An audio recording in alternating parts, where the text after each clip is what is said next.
प्यारे विद्यार्थियों, इस पूरे सेगमेंट में बेसिस की पाठशाला में हम लोग इतिहास, भूगोल, पॉलिटी, इकोनॉमिक्स के बारे में पढ़ते चलेंगे क्योंकि कई सारे क्वेश्चंस हम लोगों को एग्जाम में देखने को मिलते हैं।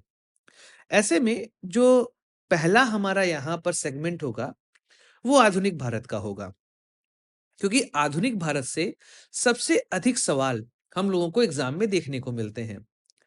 यूपीएससी हो, स्टेट पीसीएस हो, रेलवेज हो, एसएससी हो, इन सब जगहों पर आधुनिक भारत से सबसे अधिक सवाल पूछे जाते हैं।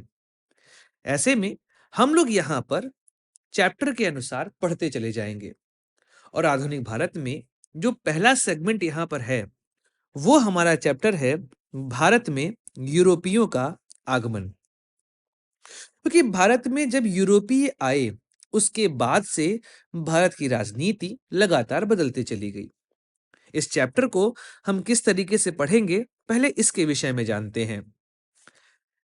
हम इस चैप्टर में भारत में यूरोपीय कंपनियों के आगमन के बारे में जानेंगे कि पुर्तगीज का भारत में आगमन कब हुआ, डचों का, अंग्रेजों का, फ्रांसीसी शक्तियों का आगमन कब हुआ। इसके अलावा आंग्ल फ्रांसीसी संघर्ष, जिसमें हम 3 युद्ध के बारे में पढ़ेंगे। प्रथम कर्नाटक युद्ध, द्वितीय कर्नाटक युद्ध और तृतीय कर्नाटक युद्ध। इसके बाद फ्रांसीसियों के पराजय के क्या कारण रहे और फिर किस तरीके से ब्रिटिश साम्राज्य की स्थापना भारत में हुई।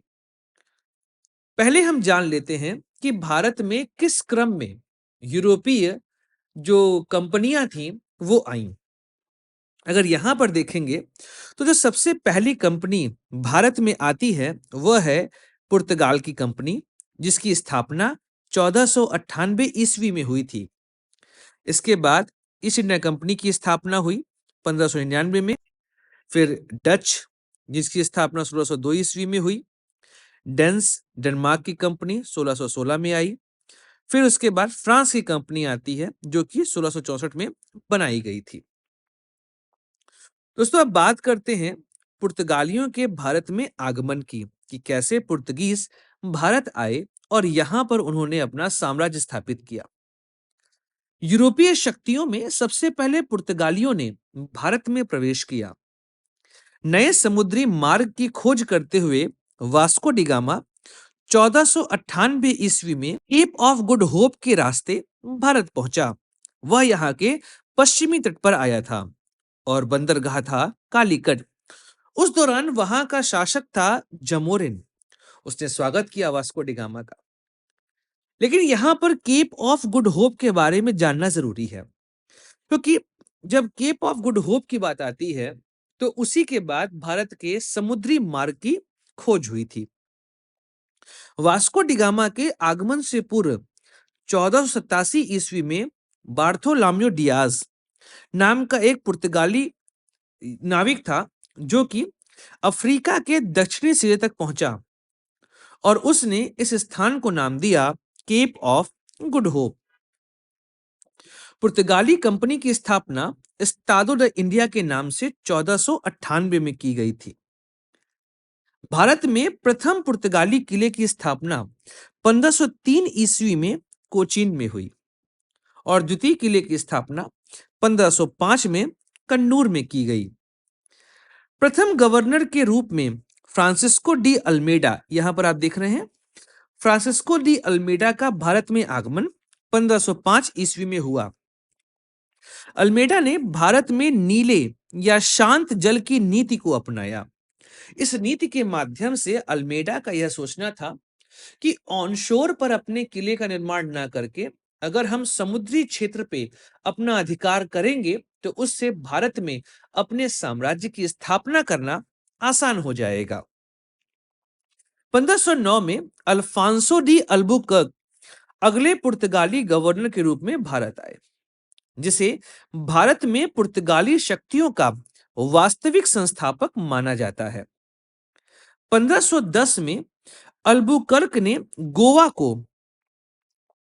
को बीजापुर के शासक यूसुफ आदिल शाह से छीनकर अपने नियंत्रण में ले लिया। अल्बुकर्क ने 1511 में मलक्का तथा 1515 में फारस की खाड़ी में स्थित हॉर्मुज पर भी अपना अधिकार कर लिया। इसी समय उसने हिंदू महिलाओं के साथ इसी समय उसने हिंदू महिलाओं के साथ विवाह की नीति भी अपनाई। इसके बाद नीनो डी कुन्हा अगला पुर्तगाली गवर्नर बनकर 1529 ईस्वी में भारत आया। 1530 में कुन्हा ने पुर्तगालियों की औपचारिक राजनीति कोचीन को बदलकर गोवा कर दिया था। इसी के साथ अब गोवा पर भी पुर्तगालियों का अधिकार हो चुका था। इसके बाद कुन्हा ने हुगली और सेंट टोमे में पुर्तगाली बस्तियों को स्थापित किया और 1534 में बसीन, 1535 में दीव पर अधिकार कर लिया। बंगाल के शासक महमूद शाह ने पुर्तगालियों को 1536 में चटगांव और सतगांव में फैक्ट्री खोलने की अनुमति प्रदान करी। साथ ही अकबर ने हुगली और शाहजहां ने बुंदेल में कारखाना खोलने की अनुमति प्रदान करी। इसी दौरान भारत में प्रथम पादरी, जिसका नाम था फ्रांसिस्को जेवियर, का आगमन पुर्तगाली गवर्नर अल्फांसो डिसूजा के समय हुआ था। पुर्तगाली पूर्वी एशियाई देशों से व्यापार हेतु नागपट्टनम बंदरगाह का प्रयोग करते थे। साथ ही मसूलीपट्टनम और पुलिकट शहरों से वस्त्रों का निर्यात भी किया जाता था। इसी दौरान पुर्तगालियों ने एक नई पद्धति का प्रयोग किया जिसका नाम था कार्टेज आर्मेडा काफिला पद्धति। इसके माध्यम से हिंद महासागर का जो क्षेत्र है, हिंद महासागर का जो क्षेत्र यहां पर आप देख रहे हैं, हिंद महासागर का जो क्षेत्र है उसका प्रयोग करने पर प्रत्येक जहाज को शुल्क अदा करना होता था। मुगल शासक अकबर को भी पुर्तगालियों से कार्टेज लेना पड़ा था। 1632 ईस्वी में शाहजहां ने हुगली